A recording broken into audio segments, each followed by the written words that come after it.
Good evening, Greg here, burning both ends, burning on the back end of Tuesday. It's 11:33 p.m. Pacific. It is the 7th of August, 2018. Had our men's team meeting tonight. Always love a men's team meeting. Haven't had one in a while. I was on vacation last week, and then I was in Denver the week before. And so, great to see the men. Great to circle up. And it's interesting. So this is, a team of about, 15 to 20 men, all different backgrounds, all different ages. And it's amazing how much we share our struggles, like how similar our struggles are in life. And it's just incredible to see that. And that's a big piece of why we get together, is to kind of, reveal these struggles, support each other, help each other, be men in this world. And it's just really important. And so something, came up tonight around this, just around, all of us having our own concept of success, right? We have this phrase that we use in the men's team circle, which is, I want to be the man I always wanted to be, right? That's what we say. I want to be the man I always wanted to be. Is this moving me toward that goal? This man I always wanted to be. And obviously for each man, it's a different thing. Like success is a different thing for each person. And so one of the interesting concepts that came up, on this path to success is like this concept of, making the right decisions, right? Life's all about choices, about decisions. And so it's about making the right decisions. And it was brought up, it's like, okay, so what do you do when no one's looking, right? That's the toughest time. When no one's looking, what do you do? How do you choose? How do you choose your actions when no one's looking, right? It's kind of easy to do the right thing when people are looking, especially important people. But when you're all alone and no one's watching, what do you choose to do? What do I choose to do, right? And I piggyback on top of that this phrase from Gary Vaynerchuk that I just love. I'm falling in love with this phrase. The right thing to do is always the right thing to do. I mean, it's so beautifully simple and redundant in a way, right? But that's how it is, right? So you're alone.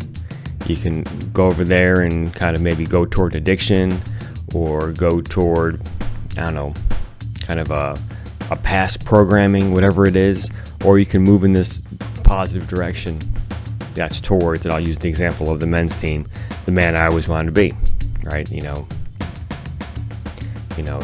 man I always wanted to be is a successful entrepreneur, businessman, family man, husband, father, right? My kids love me. My wife loves me. We have great relationships. I'm successful in business, making plenty of money for the family. This is the man I always wanted to be. I'm a strong leader. I have a whole team of people that look up to me, that learn from me. I learn from them. Right? This is the man I always wanted to be. And so when I'm all alone and I get to that fork in the road, which direction moves me in that, which choice moves me in that direction? And and that really stuck to me tonight. And I had a man come up to me and we chatted about that. When no one's looking, the right thing to do is always the right thing to do. I love those. And then we also have this other concept. So our meetings are typically Tuesday night from 7 to 10. So a 3-hour meeting. And we have this concept, right? So you show up to the meeting, and this is where, we do some work, right? We have some fun, but we also do some work, right? And that work is like self-inspection, self-awareness, kind of deep dives, kind of try to get to our truths, this kind of uncomfortable work. That's why I call it work, because it's uncomfortable. And then we have this concept about, okay, in between meetings, we have 6 days and 21 hours, essentially, right? It's a 3-hour meeting. And so it's like, what are you doing in the 6 days and 21 hours? Like what's that looking like? You can show up here for 3 hours and you can do some work, but then you're going to go away, and what are you going to do until you come back next week? And then one of our really powerful men brought up like 2 important questions about what happens in those 6 days and 21 hours. And it's like, okay, so what do you do in that time that supports success, that supports you moving, I'll use me, that supports me moving in this direction of the man I always wanted to be. And then what things am I doing that impedes success, that impedes me moving in that direction? And so for me, and I got two things, is one thing that really supports me is my focus on goals. And that's where this whole channel came from. That's the success journal. That's why, I did the I-Core program, that technology transfer entrepreneurial training. I want to learn more business. I want to, sharpen my sword. And so focusing on these goals, and I look at them every morning, right? So I have my, where is it? It's right here. My Secrets of the Millionaire Mind 90-day wealth conditioning program. I mean, it's heavy on the wealth side, but there's a lot of goals in here, and there's short-term and long-term goals in there, which are great. So they kind of keep me focused on that stuff. And then my success journal, of course, also does a great job of that. And the two are very complementary, right? The success journal is like the day in, day out, what Gary Vee might call the dirt, what I call the hot throw, right? This is the jargon from the candle making industry. This is the scent a candle gives off when it's on fire, when it's burning, right? So my hot throw is, when I'm like in the trenches, when I'm like really doing the work, the heavy lifting. What are my goals there? And then conversely, with Gary Vee, it's the clouds, like the big vision macro kind of thing. And for me, and in my jargon, it's the cold throw. It's the scent a candle gives off when it's not burning, right? So this is the thing this is the manifesting. This is the, sending things out in the universe. This is the patience. This is the, the patient side would be this. The persistent side would be the dirt, would be the hot throw. And so goals are really important, and a bunch of other men mention that as well as things that support success. And I think when you start listening to a lot of motivational speakers, that comes up quite a bit, is focusing on goals. And then the thing that impedes success for me, besides my addictions, of course, there's always that, right? There's always these things that we love to do that we know don't really support success, but we love to do them anyway. And sometimes, and as long as they're done in moderation, it's not so bad. And that's a big piece of my New Year commitment here. My 2018 commitment is to really push the addictions to the side, because they really don't support my success. But also another thing that I thought about, and I'm really working hard on this, is my stubbornness, right? This admitting I'm wrong kind of a thing, because that can really impede success in a big way, right? Because at least, like, for example, let's just take drinking as an addiction, right? I love gin and tonic, right? It's easy to see if, I'm putting back a few gin and tonics in an evening that's really not working out well to support a really good active evening of work. But it's harder to see the stubbornness and to see the effect of the stubbornness, right? So it's less visible, right? And so that's something that I'm really working on, and I've made a lot of progress in the last 10 years. I used to be really stubborn, and I'm really working toward this open mind, this looking at things, with humility, and deploying empathy, and not needing to be right about things. I think that's a big one.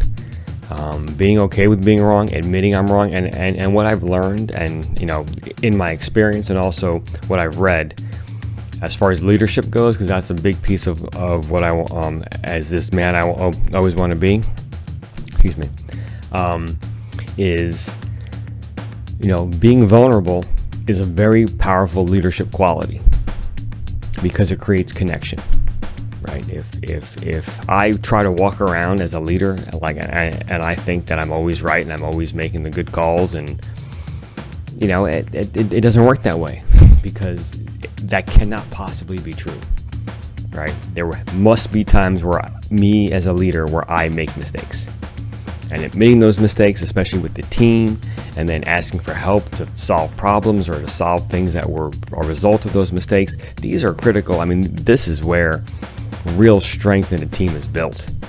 And I've had experiences with leaders that just refuse to go there. And you kind of get into this, like, are you serious? Like, I just watched that happen. I just watched you royally mess that up.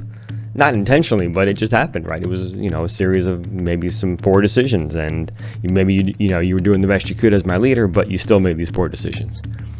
And now the entire team is suffering because of these poor decisions. And so it means a lot to the team to come down off the high, out of the ivory tower and say, yeah, I really messed that up.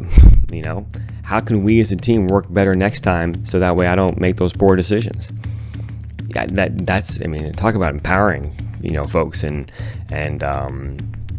creating connections, because everyone makes mistakes, right? We all do. So my stubbornness, I'll just close right there. Stubbornness. So that's what's on my mind tonight. And then you will probably have noticed that there was no morning post, and so I'm switching to Ents in the morning. So I've linked my morning Ents down in the description, so you can check that out. And the challenge there for me, because my YouTube posts can go kind of long, is I only have 5 minutes on Ents, and so like this one's going to be probably close to 12 minutes, but I only get 5 on Ents, so it's going to be it's a shorter post, but also I like this evening post because it lets me ramble a little bit. Really, speaking these things out, speaking these ideas out, really helps me process them in my brain. So I really appreciate it. So so we will wrap there. So what do you do when no one's looking? The right thing to do is always the right thing to do. And as far as this men's team meeting goes, what do I do in the 6 days and 21 hours in between meetings? And if you don't have a men's team, then it's like, what do you do during the week that supports or impedes success? It's very important to think about. This also goes back to the Gary Vee kind of self-awareness, self-audit component there. Great way to think about it. And it's very simple to think about as well. And then I guess the third question to ask there is, and then how should I reach out for help? How can I reach out to other folks to help me with my success? Because we all need help, no doubt. So anyway, these are things that are in my mind. I'm an aspiring entrepreneur. This is like what my life experience is like. So if you like what you hear, subscribe. I would love that. Comment down below. Give me some feedback on how I'm doing. If you'd like to hear about a certain topic, I'll do my best to deliver it. And also, I want to be of service. So if there's anything I can do to help, please let me know. I would love to try to help you out. I'll do the best I can. And we will wrap there. So I'm going to be getting some sleep pretty soon. Wake up tomorrow, light it up, inspire folks, do great things, and I will ents you in the morning.